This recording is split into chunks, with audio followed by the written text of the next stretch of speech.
This is David with EV World News, where we talk about electric vehicles, green energy, and the stock markets. Today, my co founder Bill is out of town and not available, so I'm going to do this broadcast myself. I'm going to start out today with an article from Clean Technica. World auto sales for September compared to the previous year for EV were 17% of all car sales worldwide. That's a pretty big jump, I think, to see this. Anyways, we're up to almost 1.3 million units. All that's a new all-time record. In the end, plug-ins represented 17% of share of the overall market. 12% were battery alone. Market share could have been higher if the overall ICE market hadn't also been recovering to pre-COVID levels. So there were more car sales than normal as well. Plugless hybrids represent about 1 in 8 vehicles worldwide. 29% of global vehicle registrations have some form of electrification. So we're really starting to see big adoption of electric vehicles. Let's see if we got something else here. The Tesla Model 3 experienced its worst month since July of 2022, with only 26,000 sales due to the unexpected production change to the new refresh model. And we have a true BYD Armada, 5 models from the Shenzhen maker.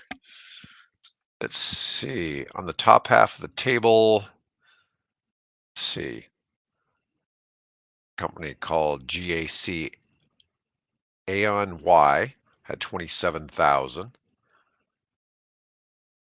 see. There's always some manufacturers that I've not heard of. Zeekr got 8,700 registrations.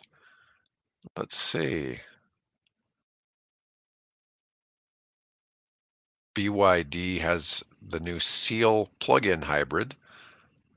It's a Han plug-in hybrid. 7,400 registrations. See what we get here. There's some companies copying the Model Y. Top 20 models year to date. So the Model 3 slowed down because it's getting a cosmetic change. Anyways, it's just good to see that sales have picked up on EVs and registrations worldwide. Next article I find kind of interesting because VinFast is a Vietnamese auto dealer. It came to the United States just recently, and they started selling in California. And now they've announced that 70 US auto dealers have applied to be dealers for the VinFast electric vehicles. So this would be good. And their intention is to go through 125 different dealers. And the end of by the end of 2024, they want to go through hundreds of different points of sale. So it'll be interesting to see how they handle the dealer network. One of the big criticisms of the US auto dealer network is how, especially in some of the EVs where a dealer will only get a couple of cars, they may add $10,000 to the price. So somebody who's going shopping for an EV is seeing a significantly marked up vehicle, especially when you compare it to the process of simply going and ordering a Tesla. And so it's definitely a different kind of experience. VinFast dealers will be able to submit a request and then collect fulfillment periodically, monthly or quarterly, or in urgent cases by air. This will support the high standard repair and maintenance services offered to VinFast customers, regardless of distribution methods. What's interested is that VinFast is including a 10-year, 125,000-mile warranty and a 10-year unlimited mileage for the battery under non-commercial use. So you couldn't go using it as an Uber. I've met some Uber drivers who are driving Tesla Model 3s 100,000 miles per year. So this would exclude something like that. But otherwise, it for a personal use and commuting and stuff like that, it's on 10-year unlimited mileage. So that, could easily end up being a couple, 300,000 miles, depending on what you're doing.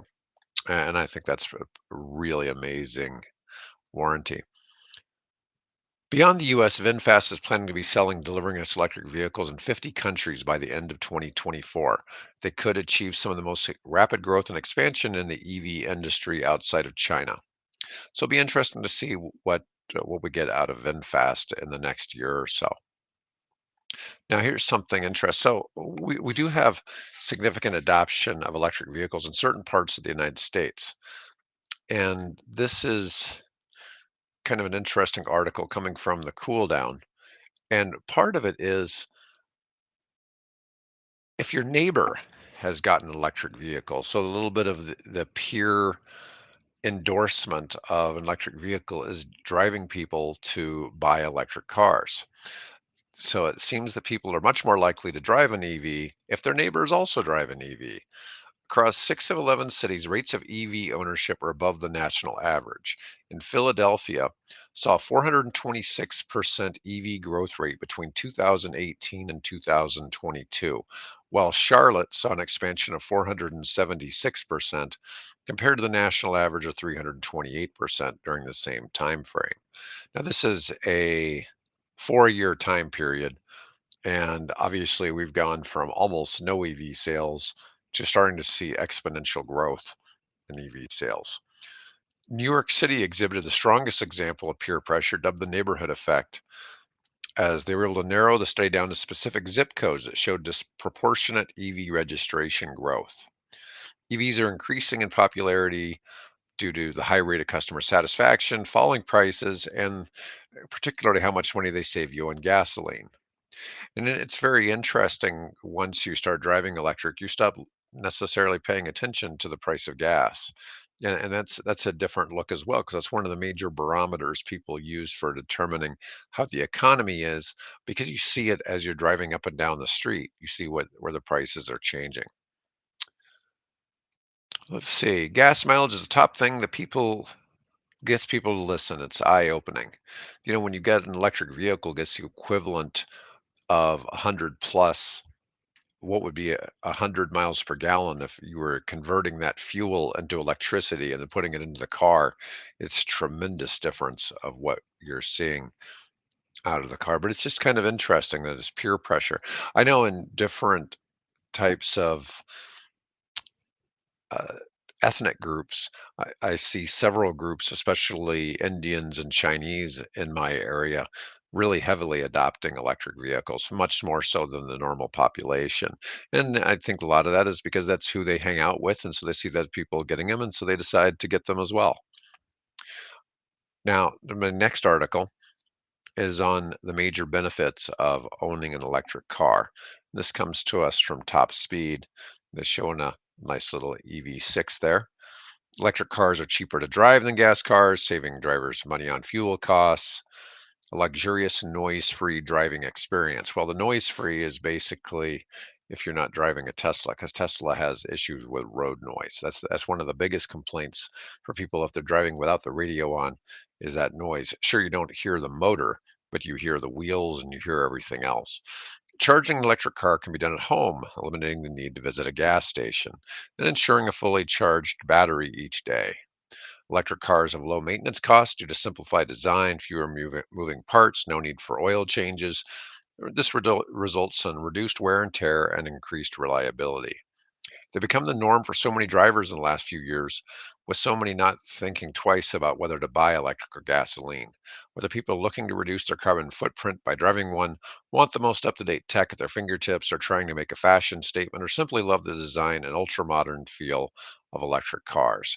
One of the things is if you haven't driven an electric car, particularly a Tesla, the seeing driving one and seeing the differences in technology between it and a gas powered car is almost night and day. And I've had people who are Tesla drivers who have told me they'd rather drive a gas powered car, but they want the Tesla features. They want all that space age type technology because Tesla's a few years ahead of most other car companies, although many are catching up. Now, a lot of people are concerned about whether to change or not. And they're skeptical about it, especially if it's a used car, because a lot of people are of the belief like the batteries are going to go out, and there have been battery problems in electric cars. That's not anything new, but for the most part, those are extremely rare. And the thing is, the batteries are going to be recycled, not so much recycled as much as repurposed. So when a electric vehicle wears out and it's time to get rid of it, the batteries aren't going in the trash. The battery is going to be used for energy storage in some type of green energy format, something like solar or wind.